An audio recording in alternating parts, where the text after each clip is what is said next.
PM dares PNM to stage its own Independence Day parade. Prime Minister Kamla Persad-Bissessar is challenging the opposition People's National Movement, PNM, to stage its own Independence Day parade, stressing that her government has not restricted the right to free movement on August 31st. At a media briefing yesterday at the opposition leader's office in Port of Spain, Penelope Beckles renewed her call for a scaled-down Independence Day event in the interest of patriotism and for small businesses that depend on the day for earnings. Beckles also again questioned why the Prime Minister has not personally addressed the nation on the decision to replace the military parade and related festivities with a day of prayer and reflection. Beckles posited that a military parade would have been a show of force to the criminals.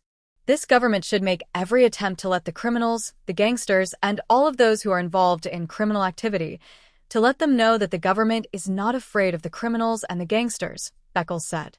And while government ministers, particularly Legal Affairs Minister Saddam Hussein, have stressed that the sole reason for the cancellation was security concerns linked to the ongoing state of emergency, SOE. Beckles insisted such assurances should come directly from the Prime Minister to ease public unrest. According to the Minister of Homeland Security, Roger Alexander, intelligence reports advised against gathering top state officials and a large contingent of security forces in one location due to a potential threat.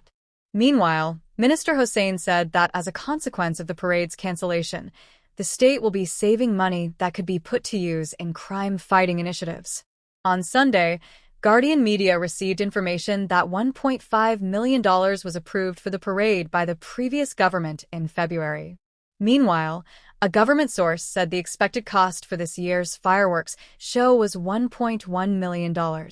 However, Prime Minister Kamla Persad-Bissessar said the PNM can have its own function and even went as far as to invite Guardian Media to join the opposition leader. Responding to questions via WhatsApp about her perceived absence during a time of mixed messaging over the real reason for the government's decision, she said, "You all at Guardian Media and Mrs. Beckles Robinson are free to go to Port of Spain on Independence Day and walk around if you wish. There are no restrictions on free movement. Enjoy, have a great day." Guardian Media informed the opposition leader about the Prime Minister's suggestion. However, she did not immediately respond. On August 16th, following the PNM's General Council meeting, Vice Chairman Dr. Amory Brown was asked by if the party was planning its own way of commemorating the day. He said, "There are opportunities presenting themselves, but our focus right now is to give a strident reflection to the government of the population's disappointment with this decision, and to call upon them to provide greater clarity." Dr. Brown would have gone on to say, "Political parties are not usually called upon to host, on behalf of a country, an independence commemoration. Say sorry, Tanku." Meanwhile, the opposition demanded an apology from Finance Minister Devendranath Tanku after PNM Deputy Political Leader Colm Imbert slammed his response to the party's questions on the parade cancellation as asinine.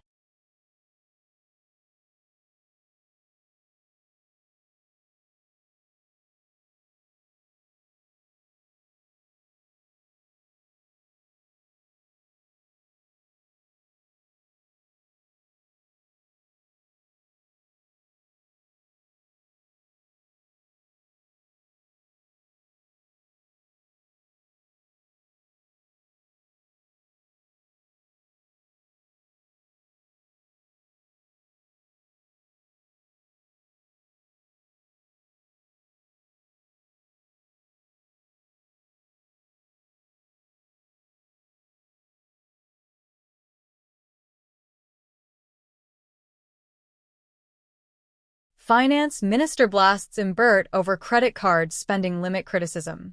Finance Minister Devendranath Tanku dismissed opposition MP Colm Imbert's recent criticism of commercial bank credit card spending limit cuts as cheap theatrics from the person responsible for Trinidad and Tobago's foreign exchange crisis.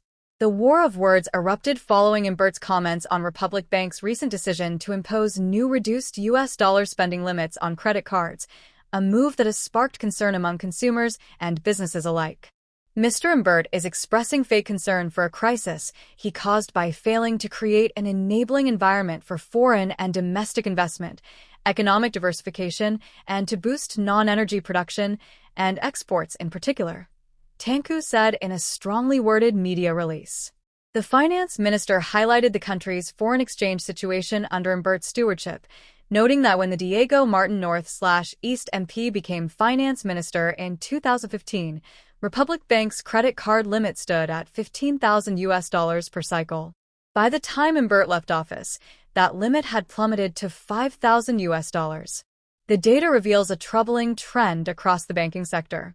Between 2020 and 2023, Republic Bank slashed its USD spending limit by 67%, while RBC Royal Bank implemented an even more dramatic 73% reduction in credit card USD limits. Umbert, as Minister of Finance, simply sat on his hands and did nothing serious to address the impending crisis for the decade during which he was Minister of Finance, Tangku charged. We are reaping the result of Umbert's incompetence of epic proportions. The current finance minister acknowledged the fundamental issue facing the Twin Island nation. As a country, we are using more foreign exchange than we are generating and have been doing so for years. Tangku outlined a three-pronged approach to addressing the crisis, emphasizing the need to generate more foreign exchange, manage existing foreign currency holdings more effectively, and engage in import substitution. Strategies, he argued, are not mutually exclusive. Beyond criticizing Umbert's past performance, Tangku questioned the motives behind the opposition MP's current commentary, suggesting it represents a calculated political strategy. His comments must be seen for what it is, a desperate attempt to distract the population from his own complicity, as well as to instill fear in the business environment and chase away domestic and foreign investors, the minister stated. Tangku characterized this as part of what he called the unpatriotic, anti-people position which the PNM has now adopted. Minister Tangku reassured stakeholders about the government's commitment to addressing the foreign exchange challenges. I want to confirm that as Minister of Finance, I am committed to working with all stakeholders to ensure effective and efficient use of our limited stock of foreign exchange while the government rolls out our transformation agenda to generate wealth for future generations.